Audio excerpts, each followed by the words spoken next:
Tere! Konstellatsioonidest veel.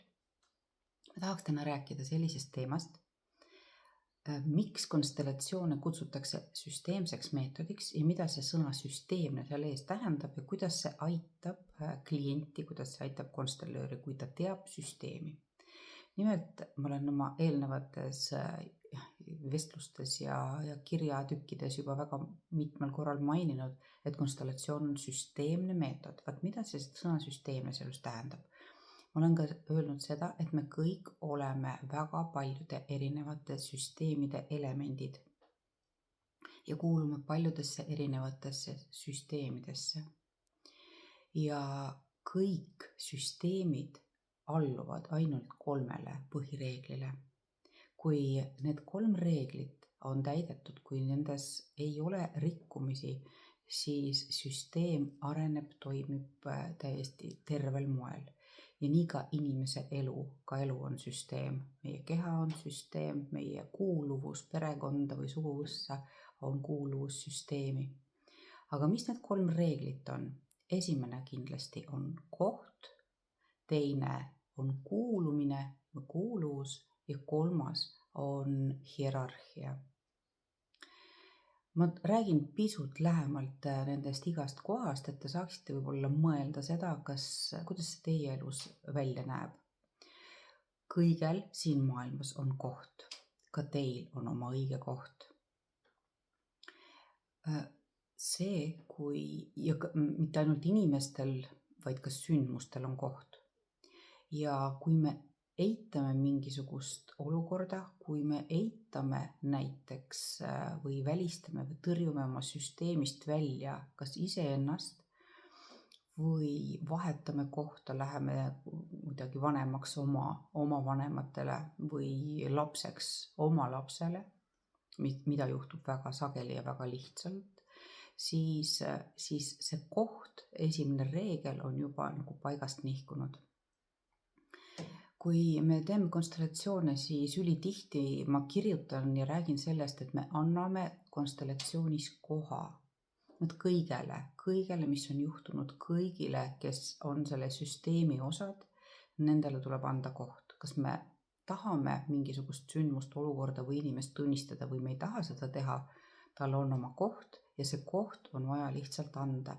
See annab meile sellise energeetilise vabanemise, et jah, see on olnud, selline inimene on olnud, ükskõik, kas see on olnud alkohoolikust isa või on see olnud mingi vägivallajuhtum lapsepõlvest, on see olnud võib-olla tapja näiteks meie suguvõsas vangis istunud, mingi sugulane, keda mitte keegi tunda ei taha. Vaat siis tal on oma koht selles süsteemis ja kui me paneme silmad kinni, peidame pea liiva alla ja teeme näo, nagu seda poleks juhtunud, seda inimest poleks olnud või seda sündmust poleks olnud, siis me automaatselt tekitame selle olukorra, et keegi peab minema seda tühja auku lappima, kuna see koht on täitmata selle poolt, kes seal kohal peaks eksisteerima, kes seal peab seisma. Teine reegel või teine seadus, millele kõik süsteemid alluvad siin ilmas, on kuulumine. See on veidi seotud selle eelmisega, aga see on pisut laiem ka. Näiteks kõigil jällegi on õigus kuuluda, kes on süsteemi osad. Me ei saa ühest tähtkujust näiteks ühte tähte enda jaoks olematuks teha, ta kuulub sinna süsteemi ja punkt. Täpselt samamoodi on inimestega, nad kuuluvad teatud kindlatesse süsteemidesse omades rollides ja punkt. Ja see kuulumine, see kuuluvuse tunne, et ma olen siin oma vanemate laps, ma kuulun täpselt sellesse kohta ja mul ei ole nagu selles suhtes mingisuguseid küsimusi või pretensioone. Siis kes veel kuuluvad süsteemi, kuuluma peavad ka kõik, tõesti kõik need sündimata lapsed, aborteeritud lapsed, kõik sellise võib-olla kriminaalse minevikuga inimesed, nad kõik kuuluvad sinna süsteemi.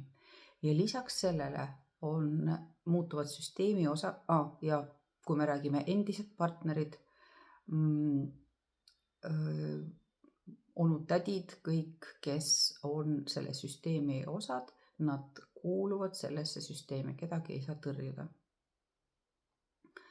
Kui on näiteks juhtunud olukord, kus on naisel olnud raske sünnitus ja siis lapse sünd on seotud või ütleme, tema elu on väga suurel määral mõjutatud, tema elu algus sellest, et arst ta päästis või keegi, kelle elu on olnud hädaohus ja mingi juhuslik möödatulija tuli näiteks, läks mööda ja sekkus ja päästis kellegi elu, tõi kellegi tulest välja või uppumise ohust. Kui see süsteem jäi ellu tänu kellelegi, kes ei ole süsteemi liige nii-öelda vereliini kaudu, siis ka tema kuulub sellesse süsteemi. Kui huvitav. Ja näiteks ka tapja, kes on kellegi meie suguvõsast mõrvanud näiteks või õnnetusjuhtumi tõttu võib-olla tahtmatult kellelegi elu ohtlikuks osutunud, siis ka see inimene on mõjutanud süsteemi käekäiku ja ka tema kuulub. Nii et väga sellised kummalised kohad, aga see on just nimelt see vastuvõtmise koht, et jah, nii on olnud.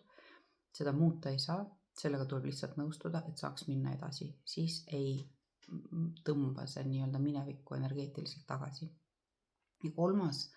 oluline reegel või seadus on hierarhia. Hierarhia selles mõttes, et see, kes tuli enne, sellel on rohkem õigusi. Ja mitte vaadata seda küsimust niimoodi, et üks on võrdsem kui teine, vaid just nimelt sellest seisukohast, kes oli selles maailmas enne, siis temal on rohkem ressursse, temal on rohkem võib-olla jõudu, teadmisi ja ta saab neid anda ainult endast väiksemale. Vastupidisel moel me rikume hierarhiat, kui laps hakkab andma oma vanemale, sest ta näeb, et vanem on õnnetu ja saamatu ja ei saa hakkama, siis on hierarhia selles süsteemis häiritud ja see kindla peale mõjutab seda süsteemi niimoodi, et see laps ei tule omadega toime, sellepärast et tal ei jätku selleks ressurssi, et toetada oma vanemaid. Nii et see, kes tuli enne, kõik meie esivanemad meie selja taga, neid on 128, kui me hakkame rivistama ema ja isa ja nende vanemad ja nende vanavanemad ja kõik meie esiisad ja esiemad kokku 7. põlvkonnas, siis see on see ressurss, mis lubab meil kui selle süsteemi võib-olla noorimal liikmel vastu võtta kogu seda jõudu, väge, tarkust, kogemusi. On asju, mida me ei pea kordama nende kogemusest, sest see pole meie elu, aga me võime seda võtta kui ressurssi ja kui teadmist, et okei, see on seal läbitud, see on läbi tehtud. Nende poolt see oli nende elu, see oli siis hädavajalik selleks, et süsteem ellu jääks, aga praeguses elus see stsenaarium kahjuks enam minu elu ja õitsengut ei toeta kuidagi moodi. Ma suhtun austusega kõigesse, mis on olnud, kõigesse, kes on olnud enne mind ja ise nii-öelda panen ennast hierarhia redelil sellesse kohta, kuhu ma olen sündinud. Või kui me räägime töökollektiivist või riiklikust tasandist, millest iganes, ükskõik millisest süsteemist, siis see, kes tuli enne, sellel on rohkem õigusi, sest tal on rohkem ressurssi.